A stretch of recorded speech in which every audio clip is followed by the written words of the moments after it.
மதுரையில் சித்திரை திருவிழா நடைபெறுவதையொட்டி ஏப்ரல் 18ஆம் தேதி அங்கு தேர்தலை தள்ளி வைக்க ஏற்கனவே கோரிக்கை விடுக்கப்பட்டிருந்தது. இந்நிலையில் தற்பொழுது அங்கு கூடுதலாக 2 மணி நேரம் ஒதுக்க மாவட்ட தேர்தல் ஆணையம் பரிந்துரை செய்துள்ளது. இதுகுறித்து கூடுதல் தகவல்களை செய்தியாளர் ஸ்டாலினிடம் கேட்டு பெறலாம். ஸ்டாலின், தற்பொழுது சொல்லுங்க, மாவட்ட ஆட்சியர் நடராஜன் பரிந்துரை கடிதம் அனுப்பிய நிலையில் தற்பொழுது இந்த அறிவிப்பு வெளியாகி உள்ளது. கூடுதல் தகவல் சொல்லுங்க. கார்த்திகா, அதாவது மதுரையின் முக்கிய திருவிழாவான சித்திரை திருவிழாவினுடைய திருத்தேரோட்டம் ஏப்ரல் 18ஆம் தேதி நடைபெற இருக்கக்கூடிய நிலையில் அன்றைய தினம் இந்திய மக்களவைக்கான அந்த தேர்தல் நடைபெறுவதாக அறிவித்திருந்தது. இதற்கு பல்வேறு அரசியல் கட்சியினர் உள்ளிட்ட பலரும் எதிர்ப்பு தெரிவித்திருக்கிற நிலையில் தற்பொழுது அந்த விவகாரமானது உயர்நீதிமன்றத்தினுடைய கதவை தட்டியிருக்கிறது. தேர்தல் நிச்சயம் நடத்துவோம், திட்டமிட்டபடி நடத்துவோம் என தேர்தல் ஆணையம் தரப்பில் தொடர்ந்து வலியுறுத்தப்பட்டு வரும் நிலையில் மதுரையின் கூடுதலாக அந்த சம்பந்தப்பட்ட தேரோட்டம் நடைபெறக்கூடிய பகுதிகளில் கூடுதலாக நேரத்தை ஒதுக்கி வாக்குப்பதிவை நடத்துவோம் என தேர்தல் ஆணையம் தொடர்ந்து வலியுறுத்தி வருகிறது. அவ்வாறு வலியுறுத்தக்கூடிய தேர்தல் ஆணையம் வலியுறுத்தக்கூடிய அந்த வாக்குச்சாவடிகள் எவை என்பது குறித்த விவரம் தற்பொழுது வெளியாகி இருக்கிறது. அதன்படி மதுரை மத்திய தொகுதிக்கு உட்பட்ட 7 பள்ளிகளில் இருக்கக்கூடிய 23 போலிங் ஸ்டேஷன்களில் அந்த வாக்குப்பதிவானது கூடுதல் நேரம் ஒதுக்கப்பட இருக்கிறது. தேர்தல் கமிஷன் பரிந்துரைக்கப்பட்டிருக்கக்கூடிய அந்த 7 பள்ளிகளுடைய விவரம் தற்போது நமக்கு கிடைத்திருக்கிறது. அதன்படியாக வடக்கு மாசி வீதியில் இருக்கக்கூடிய மணியம்மை பிரைமரி பள்ளியில் கார்பரேஷனுடைய அந்த மதுரை மாநகராட்சியினுடைய கட்டடத்தில் இருக்கக்கூடிய அந்த மணியம்மை பிரைமரி பள்ளியில் இருக்கக்கூடிய 3 ஸ்டேஷன்களிலும், அதே போல டிஎம்ஆர் பெண்கள் மேல்நிலைப் பள்ளி இதுவும் வடக்கு மாசி வீதியில் இருக்கக்கூடிய பள்ளி, இங்கு இருக்கக்கூடிய மூன்று போலிங் ஸ்டேஷன்களிலும், அதே போல வடக்கு ஆவணி மூலை வீதியில் இருக்கக்கூடிய அவ்வை மாநகராட்சி பெண்கள் மேல்நிலைப் பள்ளியில் இருக்கக்கூடிய 6 போலிங் பூத்துகளிலும், அதே போல ஆயிர வைசியா மேல்நிலைப் பள்ளி இருக்கக்கூடிய, அதாவது தெற்கு சித்திரை வீதியில் இருக்கக்கூடிய ஆயிர வைசியா மேல்நிலைப் பள்ளி இருக்கக்கூடிய 4 பூத்துகளிலும், அதே போல சானிட்டரி இன்ஸ்பெக்டர் ஆபீசர் சுகாதார ஆய்வாளர் அலுவலகம் பூக்காரா தெருவில் இருக்கக்கூடிய அந்த மதுரையில் இருக்கக்கூடிய அலுவலகத்தில் நடக்கக்கூடிய அந்த போலிங் பூத்தில் ஒரு போலிங் பூத்திலும், அதே போல ஆயிர வைசியா மேல்நிலைப் பள்ளி தெற்காவணி மூல வீதியில் இருக்கக்கூடிய ஒரு பூத்திலும், அதே போல ரோஸ் பிரைமரி பள்ளி கான்சாமேட்டு தெருவில் இருக்கக்கூடிய ரோஸ் பிரைமரி ஸ்கூலில் இருக்கக்கூடிய 5 ஓட்டுப்பதிவுகள் என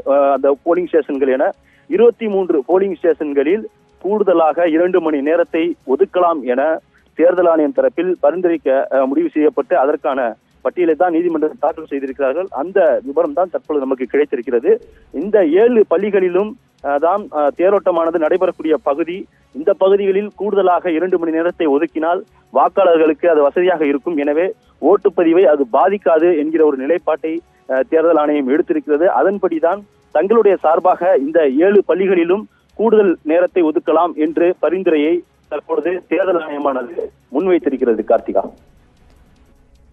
கூடுதலாக 2 மணி நேரம் ஒதுக்க மாவட்ட தேர்தல் அதிகாரி தற்பொழுது பரிந்துரை செய்துள்ளதாக தகவல் வெளியாகியுள்ளது.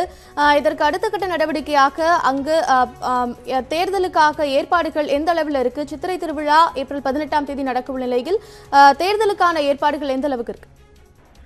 கார்த்திகா, அதாவது பொதுவாக தேர்தல் நேரங்களில் பதட்டமானவை, மிக பதட்டமானவை உள்ளிட்ட வகையில் தரம் பிரிக்கப்பட்ட வாக்குச்சாவடிகள் தரம் பிரிக்கப்படுவது வழக்கமாக நடக்கக்கூடிய ஒரு நிகழ்வு. அதன் அடிப்படையில் ஏற்கனவே தரம் பிரிக்கப்பட்டிருக்கக்கூடிய வாக்குச்சாவடிகளினுடைய பட்டியலில் புதிதாக இந்த 7 வாக்குச்சாவடிகள் இணைந்திருக்கிறது என்றுதான் கூற வேண்டும். ஏனென்றால் லட்சக்கணக்கான மக்கள் ஒன்று கூடி வரக்கூடிய ஒரு பகுதியில் இந்த வாக்குச்சாவடிகள் வரக்கூடிய காரணத்தினால் கூடுதல் கவனம் செலுத்த வேண்டிய கட்டாயம் இந்த 7 பள்ளிகளுக்கும் இருக்கக்கூடிய காரணத்தினால் மிக பதட்டமான வாக்குச்சாவடிகளாகவே இவை கருதப்படுகின்றன. அதன் அடிப்படையில் கூடுதல் போலீசார் ஏற்கனவே கேட்கப்பட்டிருக்கிறார்கள். 3700 போலீசார் கூடுதலாக கேட்கப்பட்டிருக்கிறார்கள். ஏற்கனவே 12000 போலீசார் மதுரையினுடைய அந்த தேர்தல் பணியில் ஈடுபடுத்தக்கூடிய நிலையில் கூடுதலாக காவல்துறையினர் கேட்டிருக்கிறார்கள். இவ்வாறு மிக பதட்டமாக கண்டறியக்கூடிய இந்த வாக்குச்சாவடிகளில் இந்த போலீசாரை பணியமர்த்துவதற்காக திட்டமிடப்பட்டிருக்கிறது. ஏற்கனவே சம்பந்தப்பட்ட இந்த பள்ளிகளினுடைய அந்த கட்டடங்கள் ஏற்கனவே ஆய்வு செய்யப்பட்டிருக்கக்கூடிய நிலையில் அந்த முழுமையான ஆய்வுக்கு பின்பாக எது மாதிரியான ஏற்பாடுகளை செய்யலாம், அங்கு ஓட்டுப்பதிவு மக்கள் கூடக்கூடிய நேரத்தில் அங்கு எவ்வாறு தடுத்து நிறுத்தலாம், அதாவது 100 மீட்டருக்கு மேல் அந்நியர்கள் வரக்கூடாது என்பது போன்ற தேர்தல் விதிமுறைகள் இருக்கக்கூடிய பட்சத்தில் அதை எவ்வாறு கட்டுப்படுத்தலாம் என்பது தொடர்பான முழுமையான விவரத்தை மாவட்ட நிர்வாகமும் மதுரை மாநகராட்சியும் இணைந்து திட்டமிட்டுதான் இந்த 7 பள்ளிகளுடைய அடையாளத்தை கண்டறிகிறார்கள். அதன் அடிப்படையில் தான் தற்பொழுது அந்த தகவலானது திரட்டப்பட்டிருக்கிறது. இந்த சம்பந்தப்பட்ட இந்த 7 பள்ளிகளுமே மதுரை மத்திய தொகுதியில் நடக்கக்கூடிய அந்த மத்திய தொகுதியின் உட்பட்ட, அதாவது சட்டமன்ற தொகுதிக்கு உட்பட்ட பகுதியில் வரக்கூடிய காரணத்தினால் மதுரையில் இருக்கக்கூடிய கிழக்கு மண்டலம், அதே போல தெற்கு மண்டலத்தினுடைய மாநகராட்சியினுடைய அதிகாரிகள் இணைந்து இந்த பணியை மேற்கொண்டு மாவட்ட நிர்வாகத்திற்கு சம்பந்தப்பட்ட பட்டியலை சமர்ப்பித்திருக்கிறார்கள். கார்த்திகா.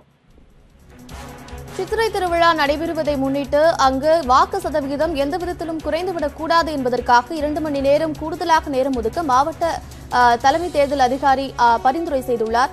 இது குறித்த கூடுதல் தகவல்களை செய்தியாளர் ஸ்டாலின் கூறினார். விரிவான தகவல்களுக்கு நன்றி ஸ்டாலின்.